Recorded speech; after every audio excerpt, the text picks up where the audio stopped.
This. Yeah. So the first one is because when I was doing stand up, and since I knew how to use cameras and audio, I thought it's a good thing to. I really love comedy, and I love stand up, and comedians. Canada is known for its comedy. However, not a lot of people know comedians in Canada. It's when comedians move Mm, to Los Angeles or New York when people start knowing who they are. So I thought to myself, well, why don't I try to make YouTube videos, high quality YouTube videos about stand up comedy here in Canada, and that it'll be a creative outlet for me and it'll help get exposure for Canadian comedians. So that was the first idea. And the thing is, as I mentioned earlier, I don't know if you were able to hear it, but it took a long time to make those videos. It takes a lot of work because yeah. you got to get the other comedians involved and do all the work that it requires. And the views aren't that great because since the people you're talking about aren't famous comedians, nobody's Googling those keywords like, hey, can I see Canadian stand-up comedians I've never Yeah. heard of? So it's much harder.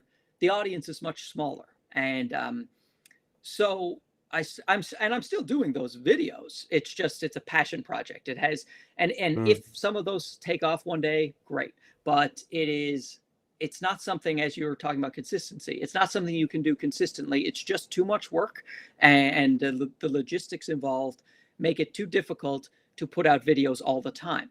So the camera channel was because I ended up when I was making the videos about comedy, what I realized I loved very much using the gear. I can talk about cameras for an endless amount of time. I my YouTube. If you go through my YouTube feed, it's only camera related stuff. I watch tech YouTubers and camera related YouTubers. At first, it was just to learn how to use my cameras so that I could film the comedy documentaries and things like that. But mm, now it's totally changed in that I love it as a hobby unto itself. I also love photography.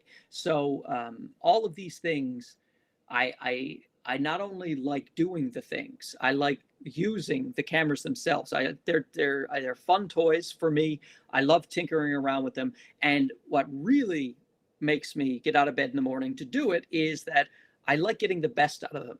Like the ZV-E10, and the reason that the channel is doing well because of the ZV-E10. It's a new camera that is accessible to people because it's one of the lowest priced cameras you can buy that has that level of quality.